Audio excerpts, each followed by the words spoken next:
She took a hotel job for a day, then a lonely millionaire checked in and changed her life forever.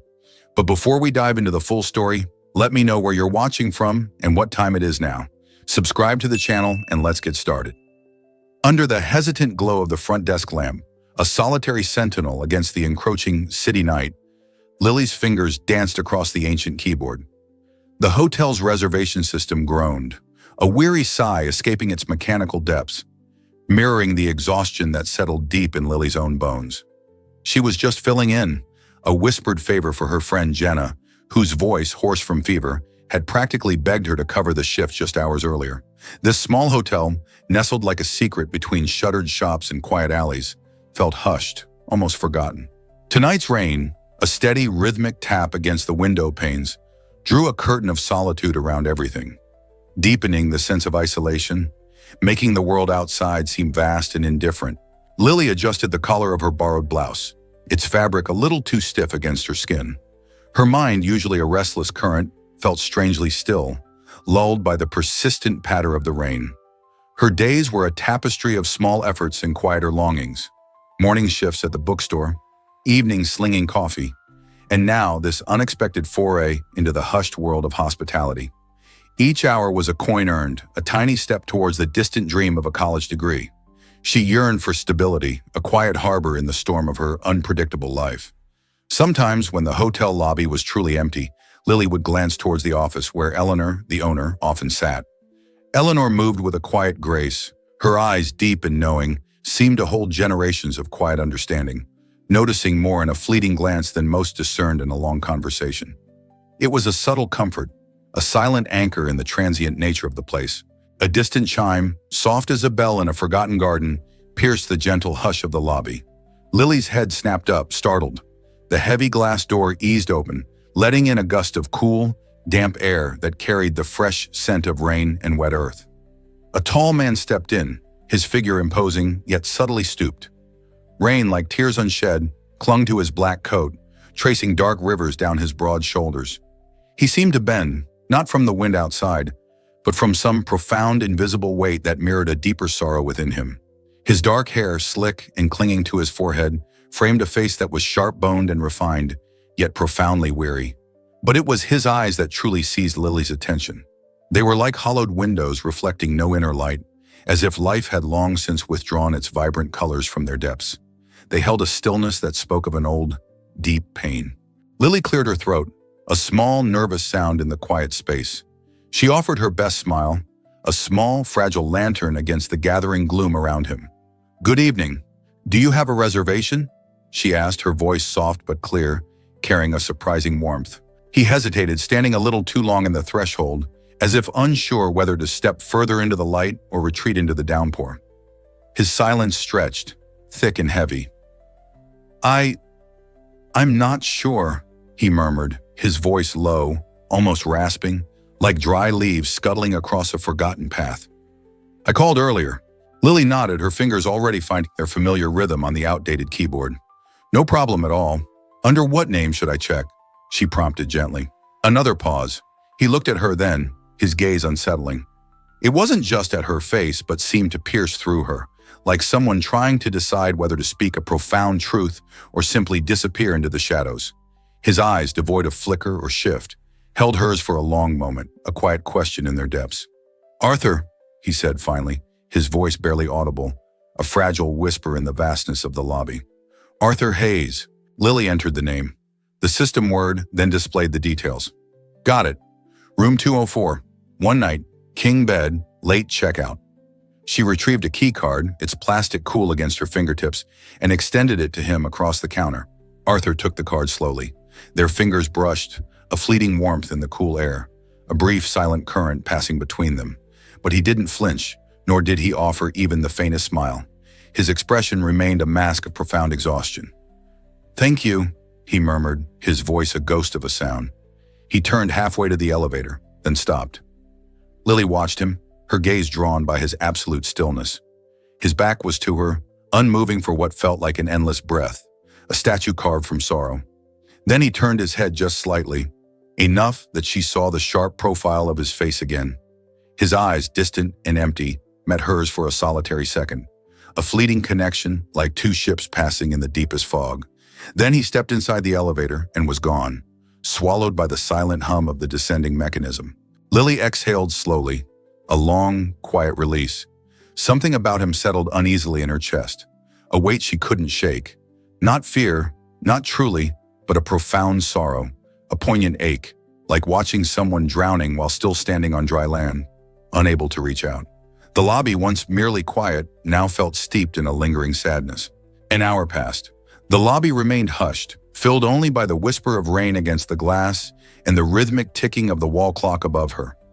Lily settled back into her chair behind the desk, idly scrolling through old, forgotten magazines, their pages soft and worn.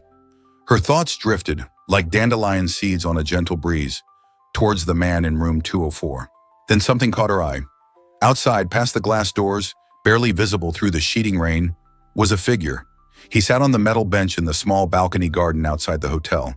No umbrella, no protection from the elements. He wasn't smoking. He wasn't on his phone.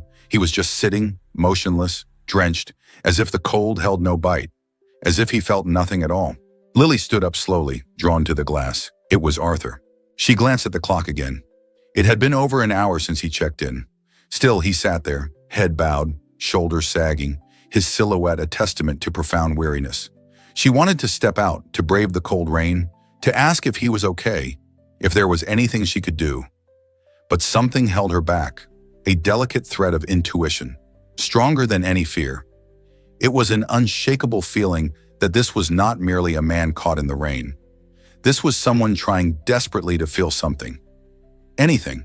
A flash of lightning ripped the sky, a sudden blinding canvas behind him. For a moment, his silhouette was sharp and stark against the wet stone walls, his hands clenched together, like in desperate prayer or utter despair. Lily's chest tightened, a quiet ache blooming within her. She turned away from the window, her heart a frantic bird against her ribs, unsure why her throat felt so tight, why her eyes burned with an unspoken understanding. Back at the desk, her gaze fell on the blank notepad beside the phone. Slowly, almost without thinking, she tore a small, pristine piece from it. She picked up a pen, its cold metal familiar in her hand. Her hand hovered for a moment, a brief dance between thought and instinct. Then she began to write, a single sentence. She folded the note carefully, her movements precise and deliberate. No one else came into the lobby after that. The rain fell harder, a relentless, cleansing rhythm. Lily sat quietly, the folded piece of paper resting in her palm, a small, precious secret waiting for the right moment. Just as the city began to dream its deepest dreams, shrouded in a blanket of rain, she moved. The faint strip of warm, golden light glowed from beneath room 204's door, a fragile beacon in the lingering darkness. Lily crouched, the paper clutched in her trembling fingers, a mere breath of hope. She gently slid it under the door, a silent offering to a soul adrift. Her heart thumped in her throat, a frantic bird against a cage. She stood for a moment, her gaze fixed on the cold numbers on the door, then turned and walked away, the soft echoes of her own footsteps filling the quiet corridor. As she made her way back to the front desk, a quiet rustle came from the back office. Eleanor, the hotel owner, emerged, her silver hair a soft, benevolent cloud around her face. Her eyes, deep and knowing like ancient wells, met Lily's. A faint, almost imperceptible smile touched Eleanor's lips, a silent understanding passing between them, like a hidden melody only two hearts could hear. It was a brief, gentle acknowledgement, a shadow half seen in dawn's light, hinting at a quiet secret. Eleanor knew more than her words revealed, for this hotel, and her, held a legacy of such small, profound gestures, a quiet tradition of tending to the unseen sorrows of the passing world, like a patient gardener nourishing delicate blooms. 2 months had drifted by since that rainy night, like leaves carried on a quiet stream, marking time without truly diminishing memory. Lily had folded the brief, intense encounter with Arthur into a neat, quiet corner of her mind, a space between fleeting curiosity and a persistent, unspoken hope. Life, far from slowing, intensified its relentless rhythm. Tuition fees mounted, a cold tide threatening to engulf her. Cafe shifts stretched longer, blurring her days into a continuous hum of labor, and the bookstore, once a sanctuary of quiet stories, cut back her hours, its aisles feeling emptier, shadowed by low sales. Pressure mounted, a suffocating blanket woven from financial strain and academic dread. Her college advisor's stern words echoed like a distant storm cloud. Without payment, your enrollment might be suspended. This weight shaped her days with a desperate urgency. So, when she opened her email one morning, the screen's pale light illuminating her small kitchen table, and saw a message titled Employment Opportunity Assistant to Executive Director, she assumed it was spam. Another digital phantom, a trick of light and code, destined for the trash. Until she read the details. Her full name, Lily Clark, spelled correctly. A small miracle amidst impersonal correspondence. The message mentioned a personal recommendation. The sender was a major health tech corporation, Ethereum, a name she'd vaguely heard whispered in the news, a titan whose gleaming towers felt impossibly distant from her humble existence, like a mountain peak shrouded in clouds. She reread the email 3 times, bewilderment deepening the furrow in her brow. She hadn't applied for this job, never even dreamed of it. Ethereum felt like a world apart, a fortress of success, unreachable. A contact number shimmered with unreality, a gateway to an unimaginable place. She dialed it with shaking fingers, her heart thrumming, half expecting a machine, or a disembodied voice confirming a mistake, pulling her back to familiar struggle. "Good morning, this is Catherine from Ethereum," a cheerful voice said, bright and clear as a mountain spring, devoid of the weary tones Lily was used to. "Is this Miss Lily Clark?" "Yes," Lily stammered, her voice a reedy whisper. "We're delighted you received our message," Catherine continued, oblivious to Lily's confusion. "We'd like to invite you for an in-person meeting with our executive director regarding the assistant position." I think there's been a mistake," Lily managed, mind racing, searching for a logical explanation. "I never applied." A brief pause like the quiet between flute notes. "Actually," Catherine's voice resumed, soft but firm, carrying a subtle knowing, "you were referred by someone who asked to remain anonymous for now. They spoke very highly of your character and quiet competence." Lily agreed to the meeting. She couldn't explain why. A strange mix of unease and dangerous excitement thrummed through her. It was like agreeing to step onto a path shrouded in mist, not knowing where it led, but feeling an undeniable, quiet pull, a gentle current guiding her forward. 3 days later, she stood before Ethereum's gleaming headquarters. The building rose like a silent sentinel against the sky, polished marble and glass reflecting the cold, clear morning light. An imposing monument to ambition. She wore her best second-hand blazer, its fabric familiar, a quiet armor. Her only heels clicked subtly on the vast, silent lobby floor, echoing too loudly in the hushed grandeur. Every step resonated with unfamiliar majesty, a world away from the cafe's linoleum or the bookstore's dusty aisles, a stark reminder of her humble origins. She was escorted to the executive floor, a realm of hushed voices and muted luxury, where light diffused softly from hidden sources, creating serene power. "Wait here," the assistant murmured, gesturing to a heavy, unmarked dark wood door. Lily stepped inside, breath held, a silent prayer forming. The office flooded with light from ceiling-high windows, stretching like vast canvases to the sky, offering a panoramic city view. It was modern, minimal, elegant in its starkness, every object deliberately placed. At the far end, behind a sleek black walnut desk, a silent, powerful presence, stood a man in a tailored suit, his back turned, looking over the skyline. A silent king surveying his domain. He turned, and Lily stopped breathing. It was him, Arthur, but not the man from room 204. This Arthur stood tall, shoulders squared, an air of quiet authority. He was clean-shaven, dark hair neatly styled, framing a face that held not despair, but composed strength. His eyes, once hollow and distant, still held depth, profound awareness, but now they were awake, alert. They held the light, reflecting the city's vibrant morning glow, not consuming darkness. A gentle warmth emanated from him, subtle yet undeniable. He smiled gently, a small, tentative curve of his lips, a warmth reaching his eyes, inviting yet holding a trace of solemnity. "Hello, Lily," he said, voice calm, clear, no longer raspy but resonant, unwavering, full of unexpected gentleness. Lily blinked, stunned, mind struggling to reconcile the two images. You work here?" Her voice was a fragile whisper. "I run it," he replied, gaze steady, unwavering, holding profound gratitude. "Ethereum was my company from the start. I've just returned to my place." She could barely find words, her mind a tangle of questions. I don't understand, she managed, voice weak, laced with disbelief. Arthur stepped forward, movements fluid, purposeful, with quiet strength. He reached into his jacket pocket, pulling something out. A folded piece of paper. It was worn at the edges, water-stained, creases deep like an old map, but legible, her handwriting. If you are still alive today, you are braver than you think. I kept it, he said softly, voice imbued with reverence that tightened Lily's chest, a tremor through her being. I read it 3 times that morning. Then I got up, packed my bag, and checked out.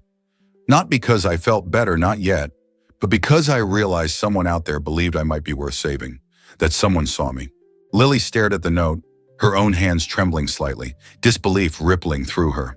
Her throat felt tight with unshed emotions, profound awe washing over her. I had planned, he continued, voice dropping, though clear, to end everything that night. I won't lie, I was numb. I believed nothing mattered. The world had gone silent. He paused, eyes deep, meeting hers, a direct, vulnerable gaze holding untold sorrow, yet a new light. But that line you wrote, his voice trembled slightly, like a leaf caught in a gentle breeze, a raw truth laid bare. It interrupted that silence in my mind. It was the first voice that didn't sound like judgment or shame. It was hope. Lily swallowed hard, a wave of emotions rising. Surprise, immense relief, quiet humility. Her simple act, born of instinct, had touched a life so deeply.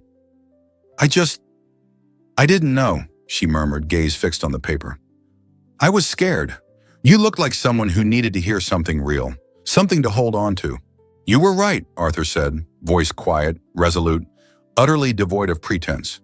And I needed more than anything to hear that I wasn't invisible, that I still mattered in the quiet scheme of things. Silence settled between them, thick and sacred, like the quiet between breaths, a moment suspended, filled with unspoken depths. Then he motioned to the sleek black walnut desk, its polished surface reflecting light. This position is yours, Lily, if you want it, not as charity, not as repayment, but because I believe you belong in a place where your voice matters, where your quiet strength can make a true difference, a place where you can bloom. Lily looked at him then, truly looked, seeing beyond initial shock. He was still the man from that rainy night, a soul touched by sorrow, but so much more, transformed, rebuilt from the inside out, strong and purposeful. And somehow in the shimmering light of that office, in his profound truth, so was she. His words, like moonlight shifting on a lotus pond, illuminated a truth she hadn't dared to see. Her simple act hadn't just changed his life. It had quietly, irrevocably, reshaped her own view of herself, like a familiar face seen anew under starlight, revealing contours she had never noticed before, a hidden strength within her own quiet heart. Working beside Arthur became the most unexpected rhythm of Lily's life, a melody played on quiet strings, both harmonious and subtly complex. Each morning she entered the towering Etherean building with a new quiet resolve, her steps, once echoing with apprehension on the polished marble of the lobby, now finding a more confident beat. Each evening, she left feeling as though she had stepped into someone else's story, a grand narrative unfolding around her, filled with purpose and an unfamiliar sense of belonging. But it wasn't fantasy. It was real, solid as the ground beneath her feet, and it was happening to her, a quiet unfolding she scarcely dared to fully embrace. Arthur, now fully immersed in his role as CEO, was nothing like the cold, distant executives she'd imagined from the outside. Those formidable figures glimpsed in news articles or whispered about in hushed tones. He was respectful, composed, a figure of quiet authority that permeated the very air around him, yet approachable. And beneath his calm exterior, a subtle warmth radiated, a gentle light that revealed itself in small, almost invisible gestures, like sunlight filtering through a canopy of leaves. He often brought her hot tea at precisely 3 p.m. every afternoon, a simple cup of chamomile, because he'd remembered her mentioning she didn't like caffeine. The warmth of the mug in her hands was a small, comforting anchor in the sometimes overwhelming tide of her new responsibilities, a quiet blessing. When rain unexpectedly arrived, a sudden downpour from the city sky, he was already at the entrance with an umbrella, holding it above her head with that same quiet expression, as if shielding her from the elements were the most natural thing in the world, a silent, unspoken care that settled deep within her. Every time she achieved something, no matter how small, a well-organized file that streamlined a complex process, a last-minute meeting arranged with surprising ease that smoothed over a potential difficulty, he would offer a gentle smile and say, "Thank you, brave one." At first, she thought it was merely a callback to the note, a simple reminder of their unusual beginning, a shared secret between them. But after weeks of hearing it, the way he said it started to sound different, imbued with a deeper conviction, like a truth he genuinely believed about her. It was as if he saw a courage within her that she herself had yet to fully grasp, a quiet flame that he recognized. And every time she heard it, Lily felt herself stand a little taller, her shoulders squaring, her breath deepening, a quiet strength blooming within her like a resilient flower finding its way to light. They developed a rhythm, a quiet cadence that transcended the formality of their professional roles. It was a delicate dance of unspoken understanding, of shared glances and subtle acknowledgments that built a bridge between their vastly different worlds. He invited her once to a street food cart after work, a tiny vendor tucked between two towering buildings, a hidden gem renowned for the best grilled corn in the city, its aroma wafting invitingly. She laughed then, a genuine, unburdened sound that bubbled up from deep within her, pure and clear as a mountain spring, when he didn't quite know how to eat it without getting chili powder on his tailored shirt, his polite attempts comically clumsy. He laughed too, a full and real sound that surprised her with its unexpected depth, echoing softly in the bustling street, a moment of shared human joy. On other evenings, they lingered behind in the company's small, hushed employee library, its shelves laden with quiet knowledge, helping the volunteer staff reshelf books after hours. Arthur never announced his presence there. He simply rolled up his sleeves, his formal demeanor shed, and sorted biographies by spine color instead of author name, grinning like a child when corrected by a seasoned volunteer. It was in these small moments, away from the polished offices, amidst the scent of old paper and quiet contentment, that Lily saw glimpses of the man beneath the title, a man both powerful and profoundly human. One night as they walked out, the city lights beginning to prickle the evening sky like scattered jewels, they passed an older security guard struggling with his shoe. The sole had come loose, flapping awkwardly with each step like a broken wing. Arthur stopped without a word. He knelt down without a flicker of hesitation or concern for his expensive suit, and used a spare roll of strong tape from his briefcase to bind the man's shoe tightly. A practical, unpretentious act of kindness offered without expectation. "That'll hold for a few days," and he said kindly, his voice gentle, then patted the man's shoulder. Lily watched, her heart clenched with a quiet emotion she couldn't quite name, a profound respect, a deepening admiration. It wasn't about status or performance. It was just who he was, someone who noticed the unnoticed, someone who remembered what it was like to feel invisible, to carry a small daily burden that others overlooked. And maybe, she thought, that's why he had seen her, truly seen her on that rainy night. They began to talk more, the boundaries of their professional relationship softening, blurring into something warmer, more personal. Not just about work, but about memories, childhood fears, what they had wanted to be before life, with its relentless demands, forced them into survival mode, into roles they hadn't chosen. They spoke of small joys, of simple pleasures, of the quiet dreams they held. But there was always a line, a delicate, unseen boundary neither crossed, a subtle tension in the air. It sat there quiet but heavy, between their chairs in meetings, in the pauses between jokes, in the small silences after laughter. Neither of them acknowledged it directly, but both of them felt it, a gentle hum of unspoken understanding and unasked questions, a silent river flowing between them, its depths unknown.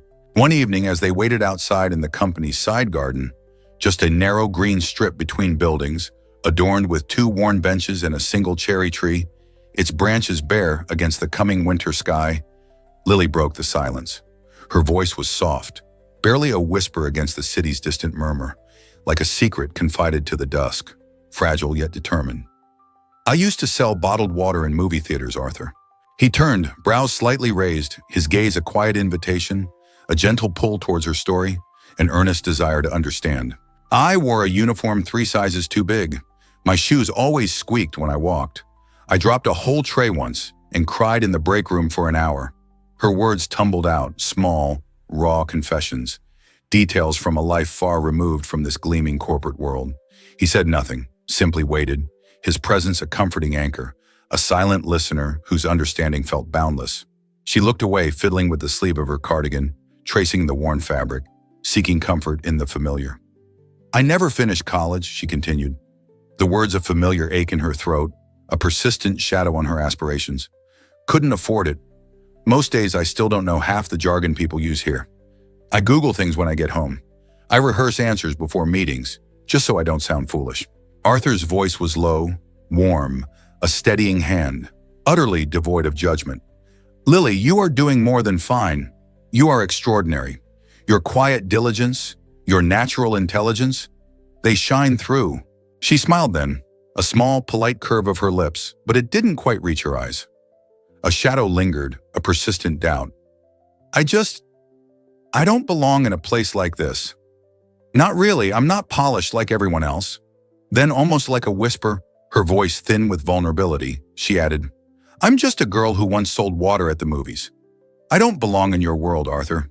Not truly." The words hung in the cool evening air, fragile and true, echoing her deepest insecurity. Arthur turned fully toward her, his expression not pity, which Lily would have recoiled from with sharp pride, but something deeper, something careful, profoundly understanding.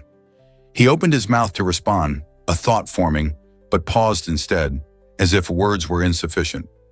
He reached into his pocket and pulled out the same note she had written, the one he still carried, folded with care, its edges softened by time and touch, a testament to its constant presence in his life, a silent, powerful reminder. He didn't say anything. He didn't need to. He simply held it, the worn paper a silent bridge between their two worlds, a profound statement in itself. And in that moment, Lily wasn't sure if she felt comforted or more afraid of how deeply this man could see her, how his quiet act of holding on to a simple piece of paper seemed to weave into a deeper thread, tied to a memory and a meaning she hadn't noticed before. The unspoken question of where she truly belonged, and the subtle shift that began to pull her heart away from the very world he inhabited. The gesture, meant as a reassurance, instead sharpened her fear that she might lose herself, the girl from the humble movies, in the profound kindness and luminous world of Arthur Hayes. It was late, well past office hours, and the Etherean building had fallen into a gentle hush. It was a vast, quiet space where only the echoes of the day's work seemed to linger. Outside the vast windows, the city glowed softly, its sharp edges muted under the falling dusk, like a watercolor painting after a light rain. Its vibrant life was settling into a dreamlike tranquility. Lily and Arthur sat across from each other in the small break room, the shared silence between them growing. Their half-empty mugs of tea cooled, their warmth slowly fading, mirroring the gradual descent of the evening. Arthur looked tired, but not the weary exhaustion that came from long meetings or endless emails. This was a deeper weariness, born in the bones, the kind that settled quietly in the soul, like fine dust in an ancient, cherished house. "I owe you a story," he said quietly, his voice a low current, his eyes fixed on the swirling tea in his cup, as if the answers, the words he sought, lay hidden within its depths. Lily tilted her head, her gaze soft, listening, her presence a quiet invitation, a gentle space for truth to unfurl. "You know I'm the CEO," he began, his voice calm, measured, holding a quiet solemnity. "But you don't know why I wasn't here until recently, why I disappeared from the public eye, vanishing like smoke?" She'd always wondered about the gap, the hushed whispers around the office, the half-finished sentences in articles she'd found online. A mystery veiled in silence, a void in his otherwise gleaming narrative. A question hung unspoken in the air. He leaned back in his chair, the lamplight catching the sharp planes of his face, accentuating the lines of experience etched around his eyes. These lines spoke of battles fought unseen, burdens carried in solitude. 6 months ago, a device my company developed, an advanced implant for post-surgical monitoring, malfunctioned during a routine operation. The patient died on the table. Lily's breath hitched, a small, involuntary gasp escaping her lips, drawing the sudden cold air into her lungs. The air in the room seemed to thicken, suddenly heavy with unspoken grief, a weight that settled between them, tangible and profound. "The failure wasn't caused by our core technology," he continued, his voice steady but laced with a quiet, profound pain, like the distant cry of a solitary bird in the deepening twilight. "It was a defect in a third-party component. Something we should have caught but didn't. Not in time. The fault was subtle, insidious, buried deep in layers of code we trusted, a betrayal hidden in plain sight. He paused, his gaze drifting to the window, lost in the city's distant glow, his thoughts wandering back to that dark time, a landscape of despair. The media didn't care about nuance. Headlines screamed, "Tech CEO plays God with human lives. Ethereum's gamble turns fatal." They painted me as a monster, a man devoid of conscience, a villain in a tragic tale. He swallowed, his throat working, a visible effort. Investors fled. Our stock collapsed overnight. Millions gone, vanished like mist in the morning sun. I stepped down to protect what little integrity the company still had, to shield the good people who worked tirelessly beside me from the storm I'd unwittingly brought. Lily sat in stunned silence, the immense weight of his words pressing down on her, creating a heavy stillness in the room. The image of the distraught man on the hotel balcony, soaked by rain, his body a testament to despair, suddenly made agonizing, heartbreaking sense. It was as if a missing piece of a mosaic had finally clicked into place, revealing a complete, painful picture, shattering the comfortable anonymity she'd assigned him. "But that wasn't the worst part," he said, his voice dropping almost to a whisper, a stark contrast to his earlier composure, as if speaking a secret too sacred, too painful to be heard by the outside world. "The brother of the man who died, he found me, waited outside the courthouse day after day, a silent accusation, his eyes burning with a quiet, unyielding fire." Arthur looked at his hands, strong hands that had built an empire, now held loosely in his lap, looking strangely vulnerable, helpless.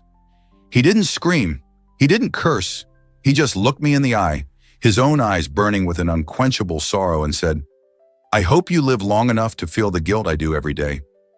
It was a curse, delivered not with malice but with a crushing, quiet despair. A long, still silence passed between them, thick and heavy like the humid air before a storm. A sacred quiet that held the weight of untold suffering, a shared burden. The city's muted hum seemed to amplify the quiet, making every unspoken thought resonate in the confined space. "That night," Arthur continued, his voice gaining a fragile steadiness, like a distant whisper growing into a gentle breeze, "was the first time I didn't sleep at all. The guilt, it ate through me like acid, corroding everything I believed about myself, leaving only emptiness. Not because I pulled the trigger, no, but because I built the gun, and people trusted me with it, placed their fragile hopes in my hands, and I failed them." He looked down at his hands, then back at Lily, his gaze unwavering, vulnerable, yet holding a new, profound understanding. "I started drifting, walking through days like they weren't real, like I was moving through a dream, disconnected from everything. I stopped taking calls. I couldn't touch a prototype without shaking. I told myself I was a disease in the shape of a man. Everything I created, everything I touched, seemed destined to hurt someone, to bring only sorrow." Lily's eyes burned, a quiet ache in her own chest, a familiar thrum of empathy, for she knew, in her own small way, the weight of unseen burdens. She saw not just Arthur, the CEO, the powerful figure, but Arthur, the man laid bare by the raw truth of his suffering, stripped of all pretense, humbled by life's cruel hand. "And then," he said, a faint, almost shy smile touching his lips, a small flicker of light in the vast darkness of his recounting, "I checked into a small hotel, the one where you worked. No luggage, no return ticket. I didn't plan to check out. I had lost all purpose, all will, and sought only the quiet end to it all." He reached into his wallet, his movements deliberate, pulling out the now crumpled note, its creases deepened, its edges softened by countless touches, a testament to its constant presence in his life, a silent, powerful reminder of a turning point. "But under the door," he murmured, his gaze on the paper, imbued with a profound reverence. "This was waiting for me." He handed it to her, a sacred offering, a piece of his reclaimed life. Lily took it with shaking fingers, the worn paper a fragile bridge between their paths, a tangible link to a moment of desperate hope, to a choice made in the darkest hour. "If you are still alive today, you are braver than you think." "I read it," he said, his voice imbued with a quiet awe, a deep gratitude that shone in his eyes. "I read it 10 times.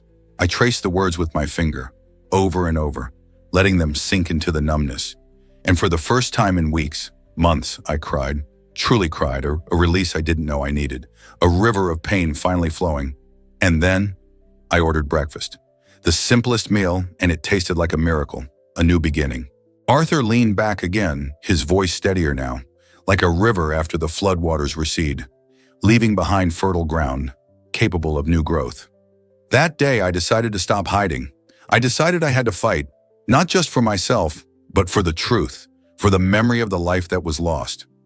I hired independent investigators, forced open-sealed reports, reran every test, every line of code, leaving no stone unturned. He paused, a flicker of his old determination returning to his eyes, hardened by experience, but now tempered with wisdom. It took 3 months of relentless work, but the truth came out. It wasn't our tech. It wasn't my team. It was a flaw in one supplier's code, buried under 10 layers of subcontracting, a treachery I couldn't have foreseen, a ghost in the machine. Lily remained silent, her mind reeling from the enormity of his journey, the sheer scale of his fall and his quiet, arduous rise, the quiet strength that had carried him through such darkness. I didn't sue. I didn't announce anything to the public. I didn't seek revenge or public vindication. My only goal was to find the truth and heal. I took the report to the victim's family myself. I sat with them week after week for 2 months, listening, acknowledging their pain, sharing my own, bearing witness to their grief until their son's name didn't taste like acid when I said it, but like a memory that could be held with gentleness. He looked at her, his gaze unwavering, profound, full of a quiet understanding. And the company, it's recovering, he said slowly, a quiet pride in his voice, not of conquest but of resilience. We've rebuilt most of the trust, but I came back different. I came back knowing power isn't about vision alone. It's about profound responsibility, about the human lives that touch every line of code, every innovation, every decision. His voice lowered, a profound truth echoing in the quiet room, settling in the air between them. And that's when I found you again, Lily. A voice of hope in my darkest hour, a light when I saw only shadows. Lily's hands trembled slightly as she placed the note down on the table, its worn surface a testament to a life regained, a silent anchor in their shared narrative. Her throat tightened and her chest ached in a way she couldn't explain, a complex mix of admiration, empathy, and a burgeoning fear. She had walked into this job thinking she was just a helper, a lucky girl, an afterthought, a convenient solution to a problem. But sitting across from this man, hearing the raw, unvarnished truth of his darkness and his quiet, relentless fight for light, she realized something powerful. He wasn't a hero in the way stories often painted them. He was a survivor, broken and rebuilt, like an old village road after a flood, painstakingly repaired, stronger than before, yet bearing the scars of its journey. And so was she, in her own quiet way, forging her own path through life's tumultuous currents, trying to mend her own fractured sense of self. The heart's stirring had begun to ripple outward, visible in small deeds and unspoken words between them, deepening the bond, creating a profound, quiet connection. But the profound truth of Arthur's journey, like a sudden crack appearing in a village well, unveiled a subtle yet undeniable rift within Lily. She felt the warmth of his story, the immense weight of his trust, the beauty of his gratitude, the gentle glow of his kindness. But a quiet fear bloomed within her. She was inextricably entwined in his healing, in his new powerful world. And in doing so, she feared she might be subtly losing herself, stitching her own identity into the fabric of his remarkable life, risking the girl who once sold water at the movies, the one who found strength in simple solitude. This shared shadow, this deeper empathy, paradoxically sharpened the subtle wound within her, reminding her of the fragility of her own unformed self, adrift in a sea of his making. The weeks following Arthur's profound revelation were the gentlest Lily had ever known, yet beneath the surface they hummed with a quiet tension, like strings tuned almost to breaking point. A subtle disquiet, like a persistent shadow, began to stretch within her. She and Arthur worked closely on a new project, a health outreach initiative for underserved communities, a noble endeavor born from his personal reckoning. It was his idea, driven by a renewed sense of purpose, but he always introduced it as theirs, a shared vision that bound them together. They mapped out mobile clinic routes, partnered with nonprofit organizations, and visited local centers, building something real and tangible. Every meeting, every discussion felt like constructing a quiet sanctuary in a world often too loud with indifference, a balm to the soul. Arthur was consistently attentive, in ways both quiet and nearly imperceptible, his care weaving itself into the very fabric of her days. He'd place a cup of warm water on her desk just as she settled in, a small gesture of profound understanding. If he saw her deeply absorbed in emails, brow furrowed in concentration, he'd quietly leave a folded note beside her keyboard. Breathe. If the conference room chilled her hands, he'd subtly slide over his own warm mug, its ceramic heat seeping into her fingers. He'd learned her preferences, even discovering her quiet fondness for flashcards. And one day, tucked between meeting folders, she found a fresh pack labeled, "Today's English from your quiet supporter." Lily felt safe, a warmth spreading through her often anxious heart, like the sun on a cool morning. But with that safety came a gnawing apprehension.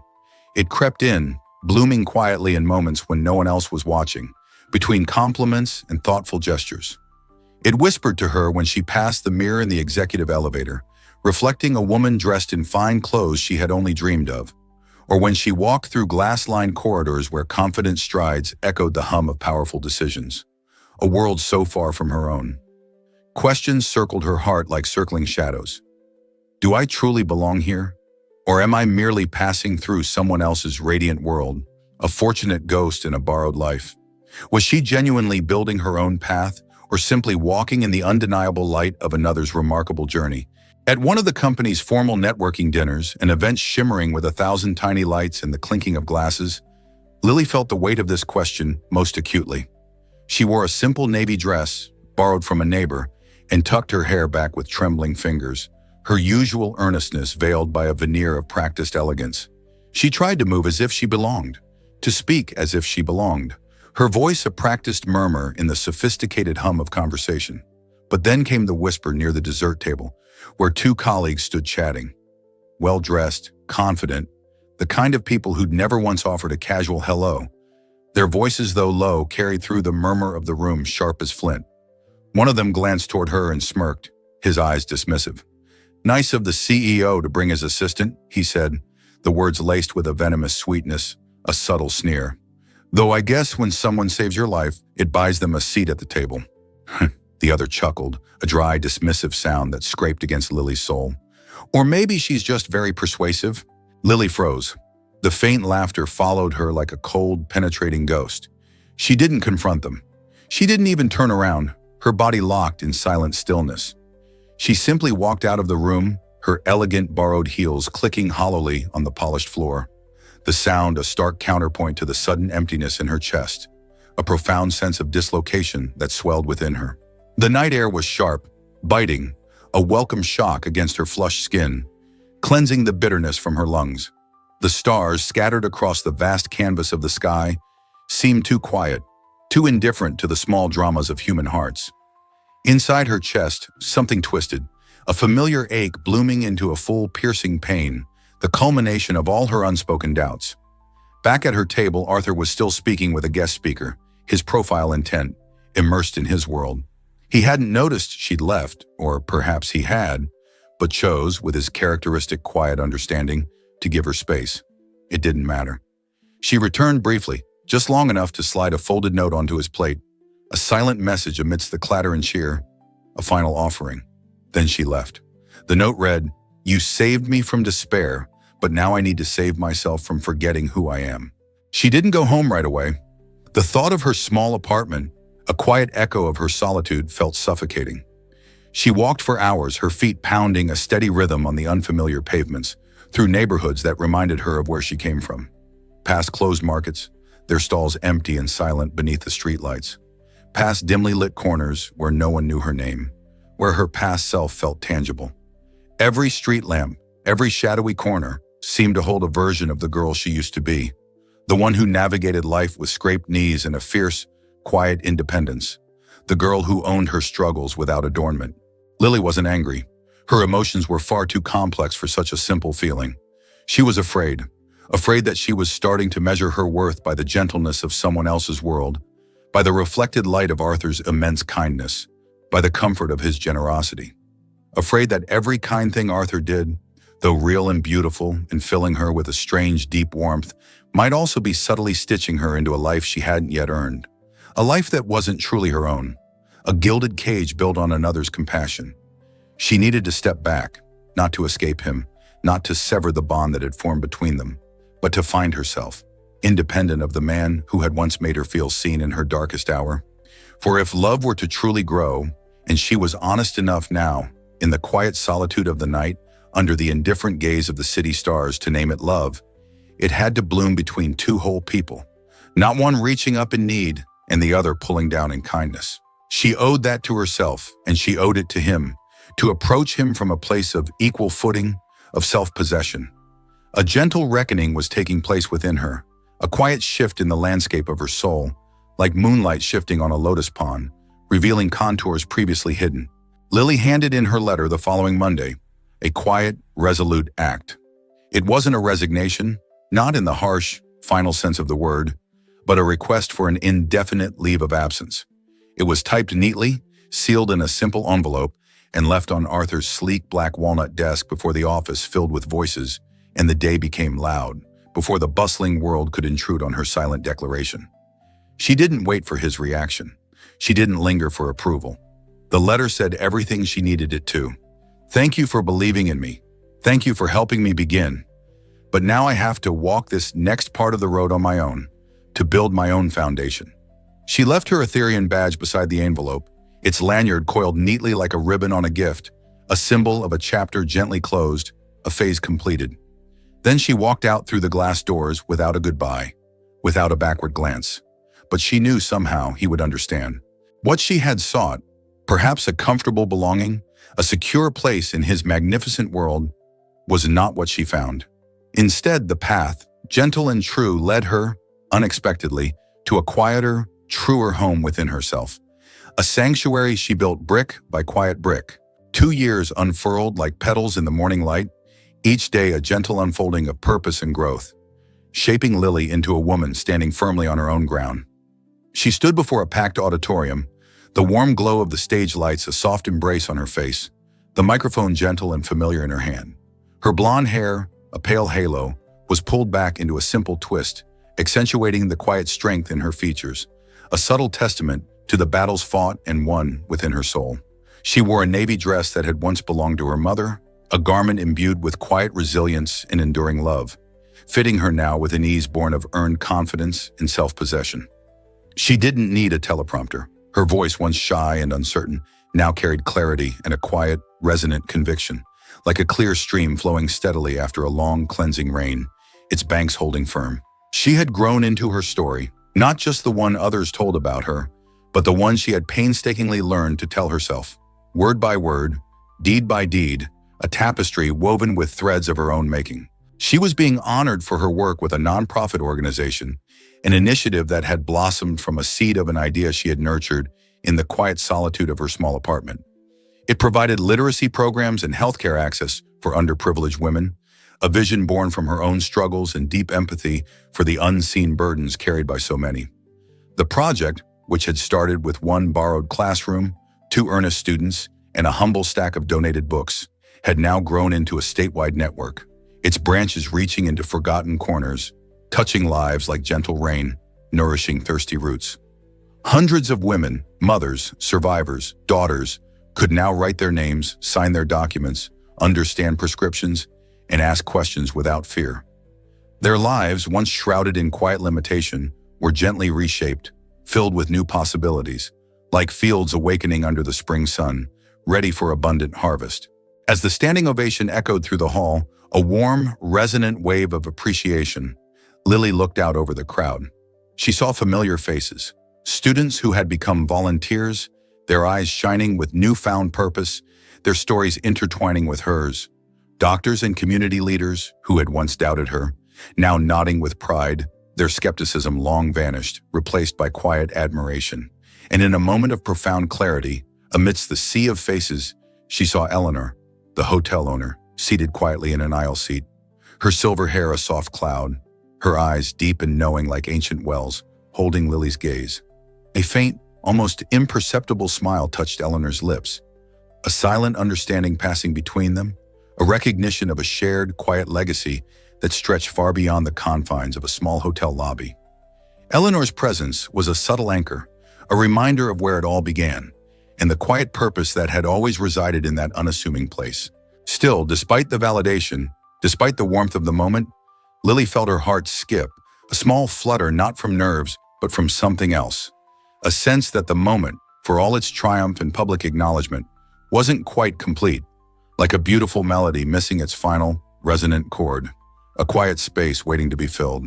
When the applause finally faded, replaced by a gentle murmur of conversation and joyful congratulations, and the formalities of the ceremony ended, she stepped off the stage and moved into the crowd.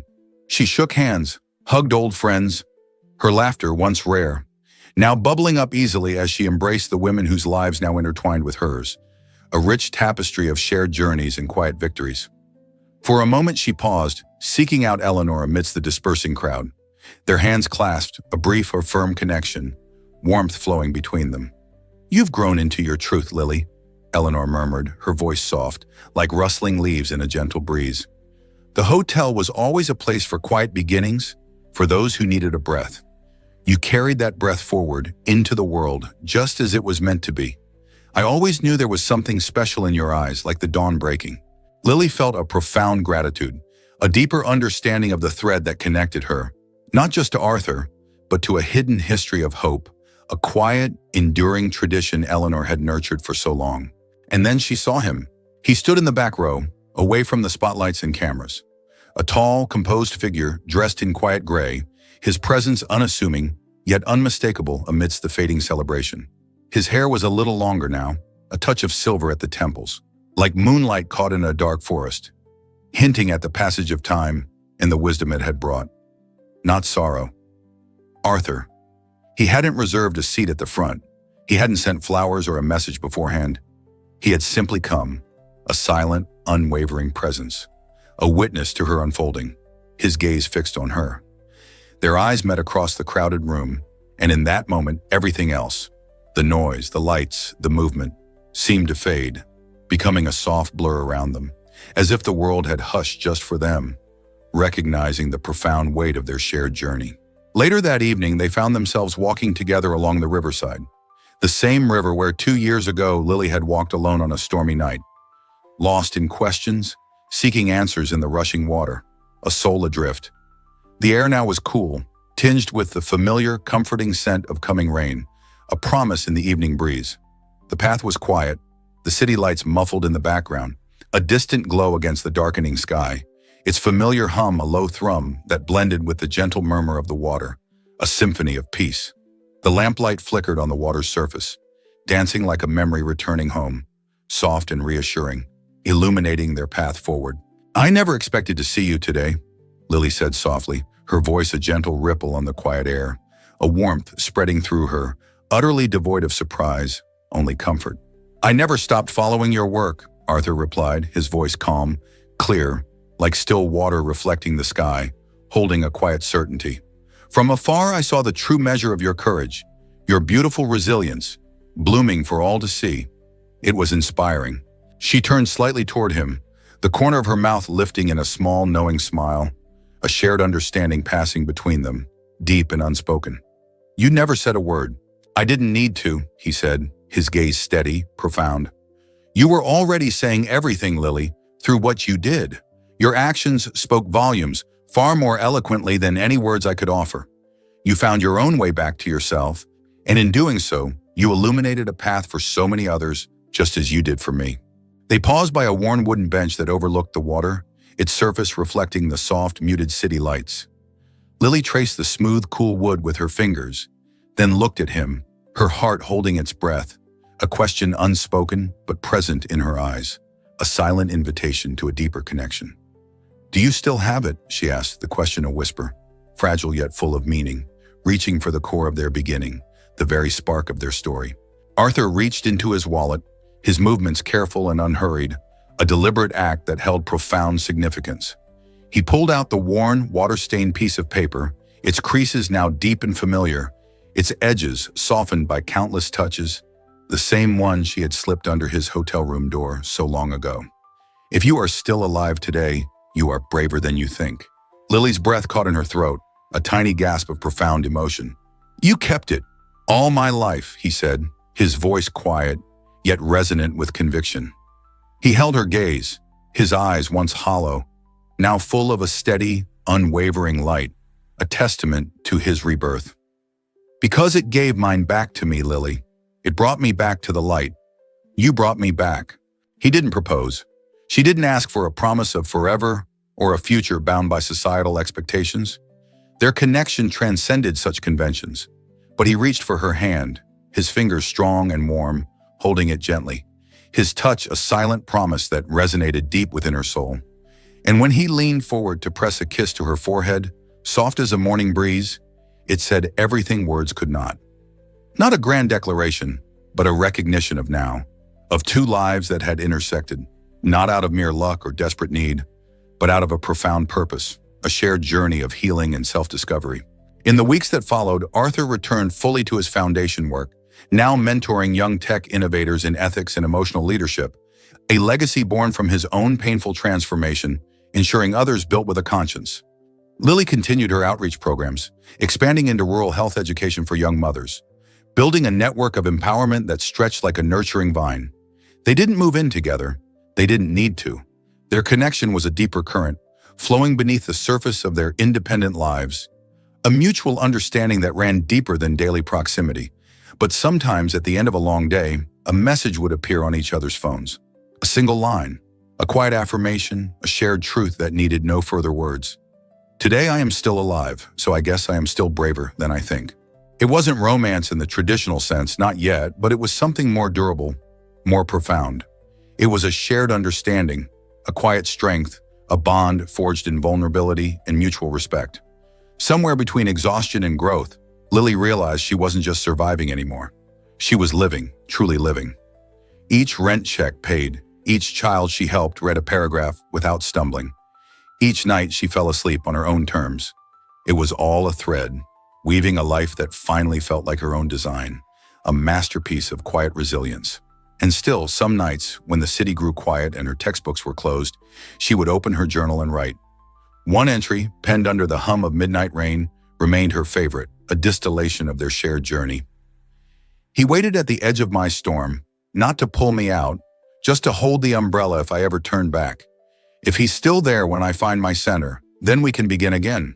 Not from chapter 1, but from chapter 2. As two whole people who choose each other. The story ended, not with a flourish, but with a tender dawn, a breath of peace, healing incomplete yet shared, like hands clasped in quiet understanding under the vast, patient sky. A quiet testament to the enduring power of a simple, brave truth. If this story moved you, if it reminded you that hope can be found in the most surprising moments, don't forget to like, share, and subscribe to Heartwarming Love Story. We bring you stories that touch the soul, renew your belief in kindness, and highlight what's truly important in life.